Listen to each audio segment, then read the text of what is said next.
Branches of accounting.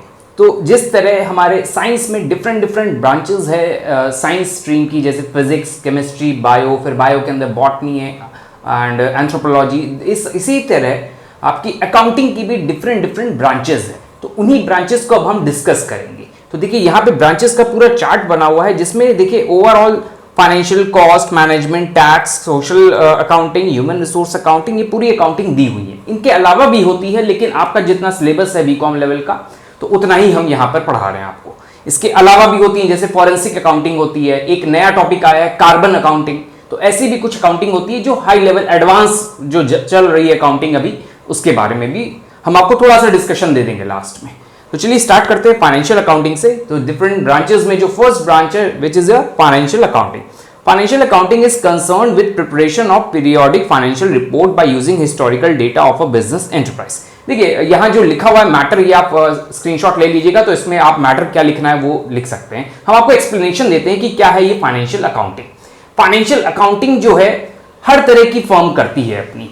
जिस financial accounting में हम अपना प्रॉफिट एंड लॉस निकालते हैं कि मेरी फाइनेंशियल पोजीशन क्या है, मेरी परफॉर्मेंस क्या है बिजनेस की, इसके बारे में अगर पता लगाना है हमें, तो हम फाइनेंशियल अकाउंटिंग की तरफ जाएंगे। फाइनेंशियल अकाउंटिंग में trading account, profit and loss account और बैलेंस शीट का प्रिपरेशन किया जाता है। फाइनेंशियल अकाउंटिंग में एक्सपेंस, इनकम, इन सब चीजों को देखकर हम लोग फाइनेंशियल स्टेटमेंट प्रिपेयर करते हैं। तो इस तरह की अगर जब हम अकाउंटिंग करने जाएंगे तो फाइनेंशियल अकाउंटिंग इसको कहा जाएगा। सो आई थिंक क्लियर है फाइनेंशियल अकाउंटिंग क्या है। एक सिंपल वे में आप ध्यान रखिएगा, नेट प्रॉफिट, नेट लॉस और मेरी एसेट और लायबिलिटीज की पोजीशन को जानना है अगर मुझे, तो मैं फाइनेंशियल अकाउंटिंग की तरफ जाऊंगा। नेक्स्ट आते हैं कॉस्ट अकाउंटिंग। अब अगर मेरी मैन्युफैक्चरिंग कंपनी है और हम मैन्युफैक्चर करते हैं और साथ ही साथ हम गुड्स को सेल भी करते हैं, मैन्युफैक्चरिंग कंपनी है तो गुड्स कितने का बना, कॉस्ट कितने की आई, तो उस अकाउंटिंग के लिए भी एक कुछ अकाउंटिंग ब्रांच होनी चाहिए जिसका नाम है कॉस्ट अकाउंटिंग। कॉस्ट अकाउंटिंग में हम पर यूनिट कॉस्ट निकालेंगे कि एक प्रोडक्ट को बनाने में, एक यूनिट प्रोडक्ट को बनाने में कितना कॉस्ट मेरा आया। तो इस तरह की अकाउंटिंग अगर करते हैं तो हम कॉस्ट अकाउंटिंग की तरफ जाएंगे। एक कंपनी कॉस्ट अकाउंटिंग भी कर सकती है, फाइनेंशियल अकाउंटिंग भी कर सकती है, दोनों करेगी। क्यों? अगर उसको प्रॉफिट एंड लॉस जानना है तो वो फाइनेंशियल अकाउंटिंग की तरफ जाएगी। अगर उसको कॉस्ट पता लगाना है कि कितनी मेरी लेबर कॉस्ट कितनी है, मेरी मैन्युफैक्चरिंग एक्सपेंसेस कितने हैं, डायरेक्ट कॉस्ट कितनी है, इनडायरेक्ट कॉस्ट कितनी है, ये सब अगर उसे पता लगाना है तो वो कॉस्ट अकाउंटिंग की तरफ जाएगा। तो कॉस्ट अकाउंटिंग करेगा वो अपने बिजनेस में पहले, फिर फाइनेंशियल की तरफ आएगा, नेट प्रॉफिट या नेट लॉस की तरफ। So this is your cost accounting. यहां लिखा है cost accounting is concern with categorising, tracing and collecting manufacturing cost of business enterprise. Manufacture करने पे कितना कॉस्ट लगता है, ये सब जानने के लिए हम कॉस्ट अकाउंटिंग की तरफ जाएंगे। फिर कॉस्ट कंट्रोल पूरा प्लान बनाएंगे, फिर सब कुछ चीजें की जाएंगी। So this is your cost accounting. Next is tax accounting.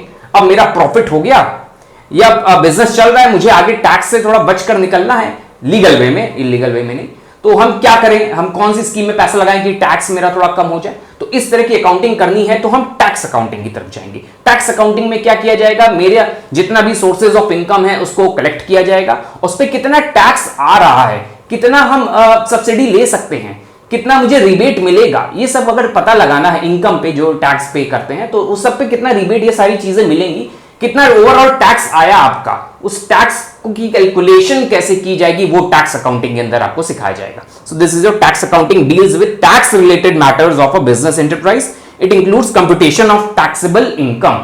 Taxable income कैसे कैलकुलेट की जाएगी वो भी टैक्स अकाउंटिंग में सिखाया जाएगा। ये अलग ब्रांच है पूरी टैक्सेबल इनकम वाली, तो ये थर्ड ईयर में पढ़ाया जाता है बीकॉम में। तो tax accounting is one of the important concept या ब्रांच कह सकते हैं अकाउंटिंग में।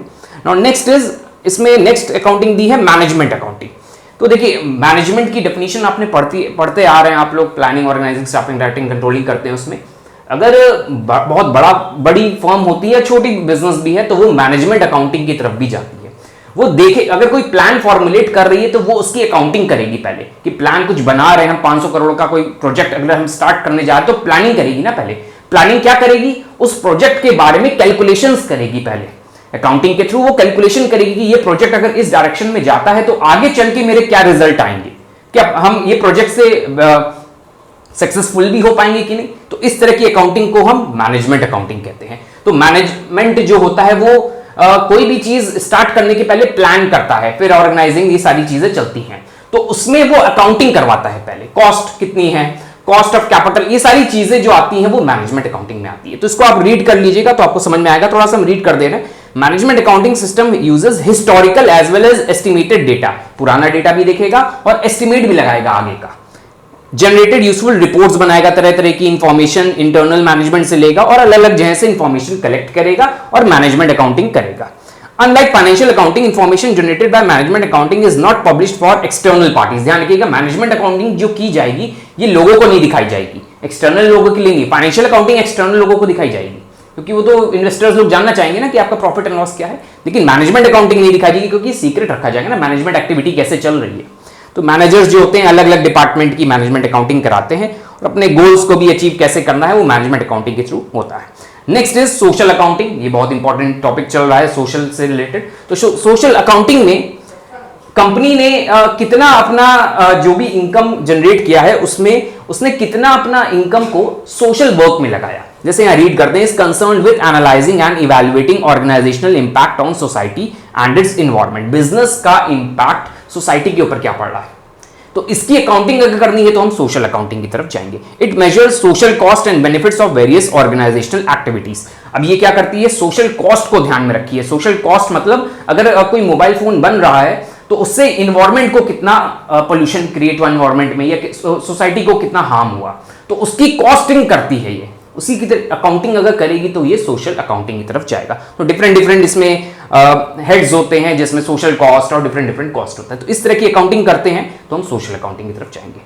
And last is human resource accounting. हमारी फर्म में इंप्लॉइज होते हैं बहुत सारे, तो इंप्लॉइज हमारी एक तरह से एसेट कहलाई जाती है कि हमारी इंप्लॉइज जो है उन्हीं की वजह से बिजनेस हो रहा है, तो वो हमारी एसेट है। तो उनकी वैल्यू निकालना, उनको जिस टाइम पे रखा गया उस टाइम से उनको कॉस्ट के फॉर्म में देखना।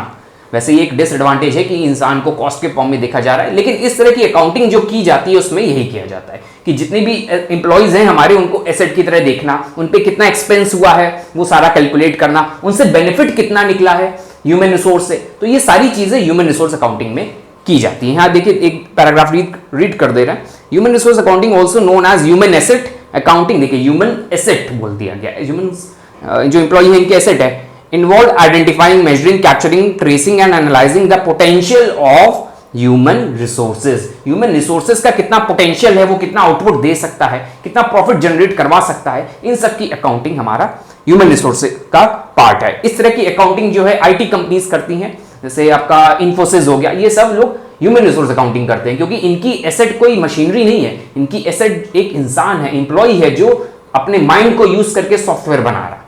So this is all about branches of accounting.